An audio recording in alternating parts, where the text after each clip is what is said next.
Alright, so phainon just got officially drip marketed today, and honestly, there's already a lot to talk about. In this video, I want to go over everything we currently know about him, from his gameplay and mechanics to design choices, and some things you might have missed if you haven't been following the leaks closely. Just a heads up, some details are still tentative since the beta hasn't fully rolled out, so we'll flag anything that isn't fully confirmed yet. But there's enough out there already to give us a clear picture of what kind of character phainon is shaping up to be. If you want to save up to 25% on the Anaxa and Dr. Ratio banners, check out lootbar.gg. Here, I can buy 3,280 Woneric shards for $40, while it costs $50 in-game.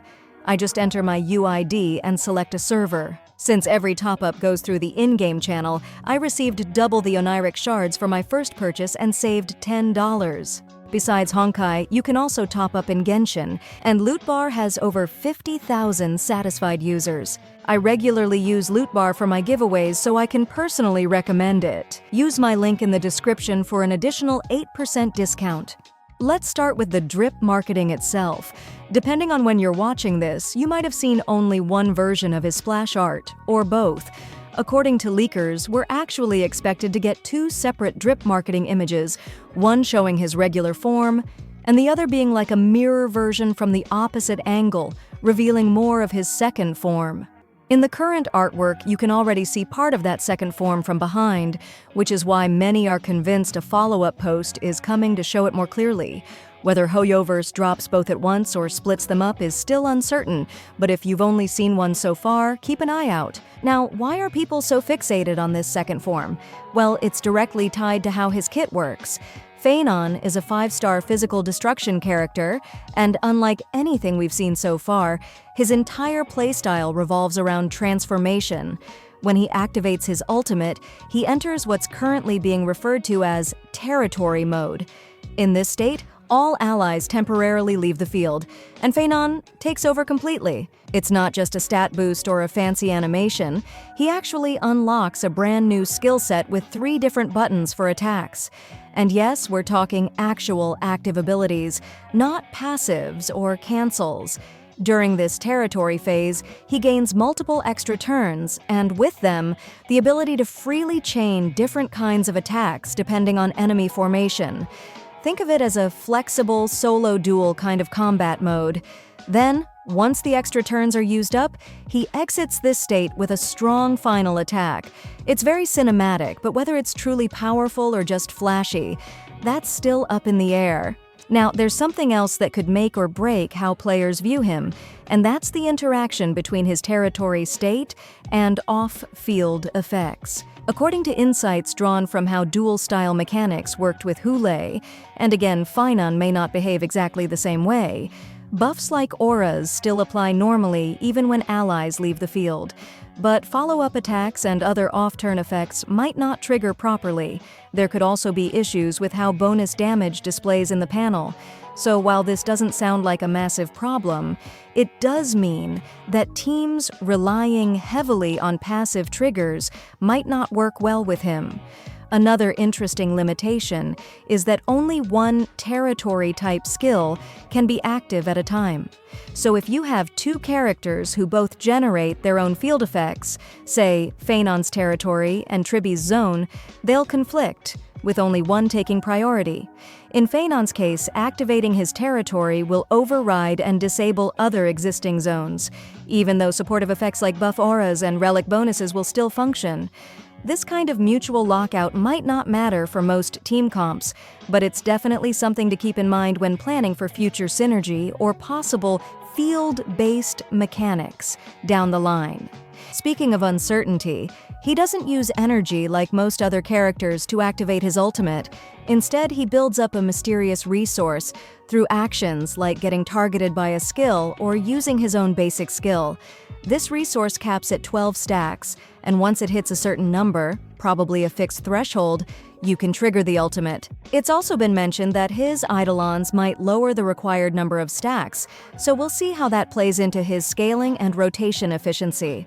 That said, this mechanic is still being tested, and the internal name for this resource hasn't been finalized, so take it as placeholder info for now. Another important point, while phainon's solo capabilities look impressive, his synergy with common meta supports like Trailblazer, Tingyun, or Pela seems to be lacking. This has already raised some eyebrows, especially among players who enjoy low turn clears or speedrun strategies. It just means phainon might not immediately slot into top-tier turn 0 setups. Now let's talk animation and presentation. Visually, phainon leans into a very grand, dramatic style. His normal combat stance features a weapon called the Flame Reaver's Sword, and he attacks mainly with wide, radiant sword slashes. There are strong visual motifs involving feathers and sun-like halos. Pretty on-brand if you're familiar with characters tied to the Kafale theme. In fact, his skill animation shows him raising his sword in front of his chest before delivering a huge horizontal slash, complete with camera cuts that echo dramatic moments from the main story. It's clearly designed to look impressive. His technique is also one of the flashier ones we've seen. He sprouts wings, leaps into the air, and performs an aerial stab into the ground that triggers a massive area of effect explosion. People are comparing the scale of it to Firefly's AoE, or even Acheron's instant technique kills.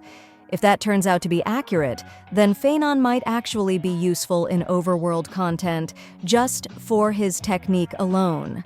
That said, in terms of actual utility outside simulated universe, the technique currently feels a bit clunky. Unless it gets adjusted before release, it may end up being more of a cinematic flair than a tactical option. And here's where things get a bit tricky. There's been some discussion about phainon's overall power level, and it's not all positive. Some testers and leakers have warned that despite the flashy visuals and unique mechanics, his actual impact might not be that high. His animations are long, the effects aren't especially groundbreaking, and without a signature teammate to pair with. There's a lot of speculation that someone like Saridra, who hasn't debuted yet, will eventually fill that role, but as of now, he kind of stands alone. Also, while we're here, there's no confirmation yet that phainon is an emanator. That might sound like a small lore detail, but it could influence expectations about his future importance in the main story. For now, it's all speculation, so don't take it as fact until it's officially clarified. As for the overall reception, Hoyoverse has reportedly rated phainon as S+ in terms of expected sales, which is pretty high. That's likely due to his dramatic design, powerful-looking animations, and mysterious lore. But some insiders are already cautioning fans not to overhype him. There's a decent chance his gameplay will end up being more style than substance, at least in the first few patches. So if you're already a fan of his aesthetics or story role, you'll probably be happy regardless. But if you're hoping for a top-tier meta unit, maybe keep expectations realistic until we see more concrete numbers. So what do you think about phainon so far? Do you like the solo duelist concept, or are you more interested in units that play well in a team setting? And if he does end up getting a dedicated support in a future patch, would that change your pull plans? Let me know in the comments, and don't forget to subscribe if you want more updates as the beta unfolds. Save up to 25% on the current banners at lootbar.gg. All you need is your UID and server. The link is in the description.